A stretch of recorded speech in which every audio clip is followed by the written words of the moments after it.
Hace 15 años, cuando Ecuador negociaba junto a Colombia y Perú un tratado de libre comercio con los Estados Unidos, en las calles de este país se generaban manifestaciones por parte de organizaciones sociales e indígenas, por grupos políticos de izquierda que criticaban al imperialismo y al ALCA, al Área de Libre Comercio de las Américas que se intentaba implementar en ese tiempo.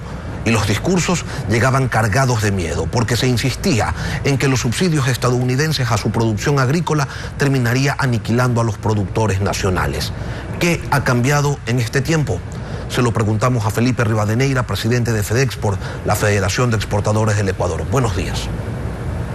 Lenin, buenos días. Un saludo a toda su distinguida audiencia.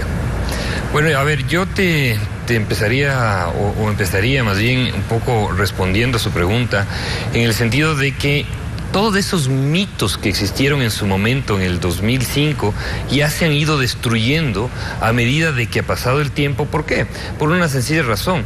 En el 2015...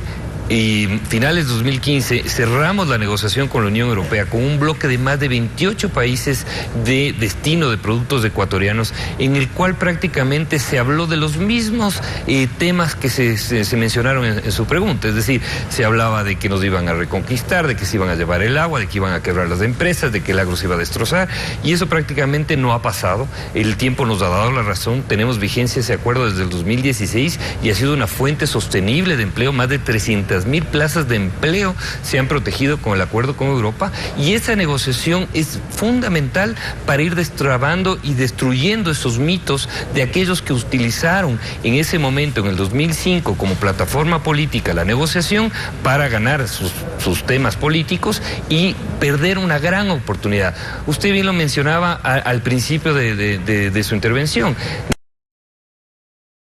el cual lamentablemente no tenemos el acuerdo, y hemos perdido competitividad y hemos perdido un costo de oportunidad enorme de llegar a ese mercado norteamericano, inundar mucho más los productos y crear muchas más fuentes de empleo, que es lo que se requiere en este momento en el país. ¿Y cuáles son esos temas que no deben quedar fuera de un eventual acuerdo con los Estados Unidos? Se me ocurre que los servicios de transporte y los servicios financieros, lo primero en relación con el traslado de la producción, lo segundo en función del costo del dinero. A ver, un acuerdo comercial siempre es una inyección directa hacia la competitividad, porque te permite de un golpe bajar esos aranceles. Para poner un ejemplo, tenemos en el tema de flores un arancel de alrededor de promedio del 8%, que Colombia, que es nuestro competidor natural, no lo tiene, y que ahora inunda y nos compite en el mercado norteamericano. Entonces, eso, por ejemplo, es una inyección directa de competitividad. Adicionalmente, tenemos que sentarnos en el mes de abril, cuando se inicie la segunda ronda del TIC, del famoso TIC, por sus siglas en inglés, que es este Consejo de Comercio e Inversiones, en donde se establecerá la ruta o la hoja de ruta para poder empezar una negociación, y ahí es justamente donde se tiene que atacar lo que usted bien menciona.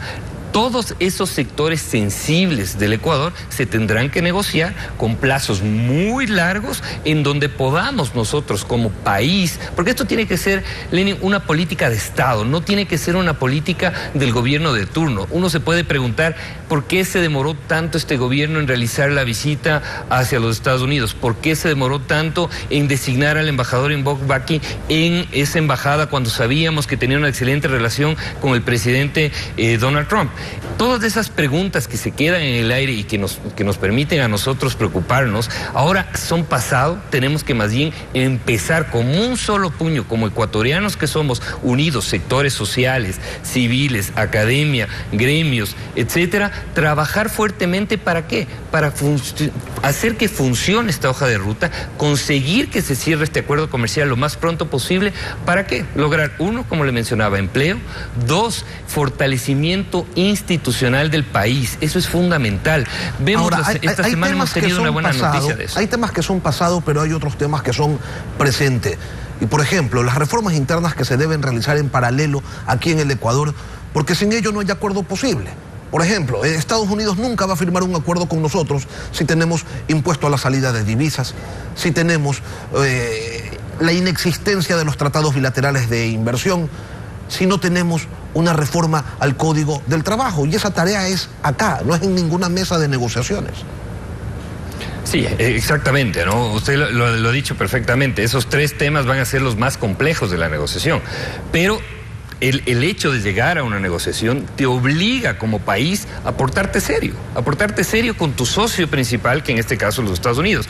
Un ejemplo de lo que le mencionaba es lo que ha sucedido esta semana en la Asamblea Nacional. Una Asamblea Nacional que, como todos sabemos, está fraccionada, está dividida, no hay una mayoría fija. Acaba de aprobar una ley de pesca por unanimidad. Y esa ley de pesca es producto de los compromisos que adquirió el Ecuador con la Unión Europea para sacarnos de un tema como la tarjeta amarilla y poder buscar esa institucionalización. Es la parte más importante. En los tres temas que tú mencionas, efectivamente habrá que trabajar. Tenemos ya una normativa que nos menciona cómo ir destrabando el impuesto a la salida de divisas. Tenemos que buscar estas reformas laborales, modernizar el contrato o la contratación laboral, ir ampliando esa frontera dentro de nuestra normativa laboral, que lamentablemente se ha quedado muy para atrás, y obviamente todos los temas que vayan saliendo en la negociación. Pero el hecho de que como Estado, como política de Estado, podamos ya sentarnos a negociar, no perder esta oportunidad que ya nos pasó en el pasado, en el 2005, donde perdimos ese tren del progreso, buscar, volvernos a subir en este tren, lograr ese acuerdo comercial y buscar el camino hacia la prosperidad, que es lo que el Ecuador necesita. Felipe, pero sí que vamos lento, y sí que vamos lento, porque a ver, de este asunto del acuerdo comercial ya se habla con mayor propiedad desde los días de la visita del secretario Pompeo, y desde allá hasta este entonces no se ha avanzado, al menos en esos tres temas, prácticamente en nada. Entonces, vamos, como que le falta velocidad, ¿no?, a este asunto, un cronómetro al gobierno, a ver si se apura. A ver, sí, efectivamente, yo coincido contigo y es lo que mencionaba hace un momento, ¿no? ¿Por qué nos demoramos tanto tiempo en realizar esta visita? ¿Por qué se demoró tanto tiempo en tomar la decisión de nombrar a la embajadora Vaki en los Estados Unidos? Efectivamente, estas decisiones no soy yo quien las tiene que responder, yo creo que la tiene que responder quien está gobernando en este momento, pero en esta semana hemos, yo creo que, aprovechado esa buena marea que hemos tenido de la visita que realizó la semana pasada el presidente, y donde estuvimos una nutrida delegación de ecuatorianos, porque fue una visita de Estado, no fue una visita de gobierno. Estuvo gente de la academia, estuvo gente, empresarios, estuvo gente de organizaciones sociales. Yo te digo, no había visto en los últimos 5 o 6 años una visita tan potente como país hacia otro Estado, que en este caso, obviamente, con la importancia que tiene, es los de Estados Unidos. Entonces, yo creo que esta semana ya se han realizado convocatorias importantes. El Ministerio de Comercio Exterior, por ejemplo, no se ha dormido en las aduanas o en migración después del viaje, ha realizado convocatorias directas para empezar a trabajar esto y prepararnos para esa reunión importante que se viene en el mes de abril, y no dejarnos sorprender, porque obviamente es una negociación, y la negociación uno tiene que estar muy preparado y tenemos que aprender de los errores que cometimos en el 2005. No tenemos que dejar a nadie afuera, tenemos que ser muy transparentes con la información que se maneja en el proceso. Hay que incorporar a todos los sectores sociales, escuchar sus preocupaciones. Pero aquí yo le planteo una pregunta al país. ¿Qué es más fácil? ¿Trabajar en política pública sobre aquellos sectores que pueden ser los perjudicados, que son pequeños, o trabajar en tratar de generar mayor empleo cuando no existe la inversión, cuando no existe el comercio, cuando no existe la normativa clara hacia un mercado tan potente como es los de Estados Unidos? Ahora, Felipe, usted dice, vamos a inundar ese mercado con productos ecuatorianos. ¿A inundarlos de qué? Si continúa siendo un asunto pendiente la diversificación de la oferta exportable nacional. Sí, somos líderes en banano, somos líderes en camarón, somos líderes en cacao, estamos en un top 3, en un top 5 con el tema flores. Y se acabó, y pare de contar. Entonces, allí hay otro trabajo adicional. A ver, ahí no es correcta esa apreciación. Yo he traído una lámina en donde podemos ver claramente que tenemos más de 970 productos exportados, hay más de 1.400 empresas vinculadas al sector de la exportación, en las cuales una gran cantidad de estas empresas son pymes y mipymes, es decir, existe una gran potencialidad. Y esto lo hemos hecho sin acuerdo, esto lo hemos hecho sin preferencias arancelarias. Entonces, esto aumentado a tener el acuerdo, a tener una política agresiva de promoción de exportaciones, en donde podemos incorporar productos como la pitahaya, como la piña, como el mango, como los chocolates chocolates preparados de finos de aroma, orgánicos, etcétera, todos aquellos productos, también de la parte que consumen nuestros migrantes. No nos olvidemos que Estados Unidos es el principal destino y donde mayor colonia ecuatoriana existe. Ese producto de migrante, que el migrante lo requiere porque tiene esa añoranza, esa melancolía del país, también hay cómo llegar.